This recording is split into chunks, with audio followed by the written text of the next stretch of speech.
ဒီနေ့မျောလင်းချက်မဲ့နေတဲ့ညီကိုမောင်မတချို့ရှိတယ်ငါတော့မျောလင်းချက်မရှိတော့ဘူးငါတက်တာမှာငါစောင့်နေတာလဲကြာပြီ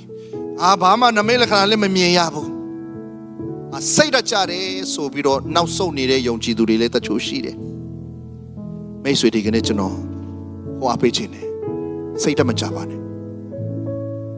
လူတယောက်ကစိတ်တကြပြီဆိုရင်အနာကလည်းပျက်စီးရရောက်သွားတယ်စိတ်တမကြမိစိတ်နဲ့ဖယားသခင်သားသမီးတွေဖြစ်တဲ့အတွက်ကြောင့်ပို့ပြီးတော့စိတ်တမကြရအောင်ကျွန်တော်တို့ကလောကီသားတွေလို့မဟုတ်ဘူးလောကီသားတွေကတော့ဖယားမရှိတဲ့အတွက်ကြောင့်သူတို့နဲ့အတူသွားလာမယ်ဝိညာဉ်တော်မရှိတဲ့အတွက်ကြောင့်သူတို့ဝမ်းနေတဲ့အခါမှာအင်မတန်ဝမ်းနေတယ်ဘဝတွေလည်းဆုံးရှုံးကြတယ်ဒါကြောင့်ပေါလုပြောတယ်နော်လောကလူတွေနဲ့လောကလူတွေသာသနာပလူတွေဝမ်းနေတဲ့ကဲတော့တင်တော့မဝမ်းနေကြဘူး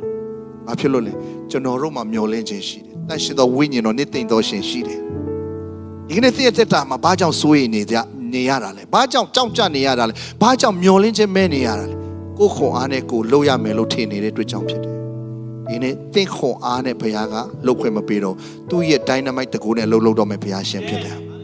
သင်လက်ခံဖို့ပဲအရေးကြီးတယ်သင်ဝန်ခံဖို့ပဲအရေးကြီးတယ်ဟာလေလုယာဟာလေလုယာဒါကြောင့်သင်စောင့်နေတဲ့ဆုတောင်းချက်တွေလာတော့မယ်အာမင်ထူပါသင်စိတ်ကူးထားတဲ့အိမ်မက်တွေကောင်းတဲ့ပေါ်ခွင့်ဘုရားကပေးတော့မယ်ဒါကယုံကြည်ခြင်းနဲ့ကျွန်တော် prophet ပြုနေတာဖြစ်တယ်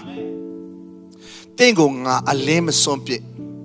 မိဘမဲ့ကဲ့သို့သင်ကိုငါအလင်းမစွန့်ပစ်ဆိုတဲ့ဘုရားရဲ့နှုတ်ကပတ်တော်ကဒီနေ့သင်အတွက်ဖြစ်ပါစေ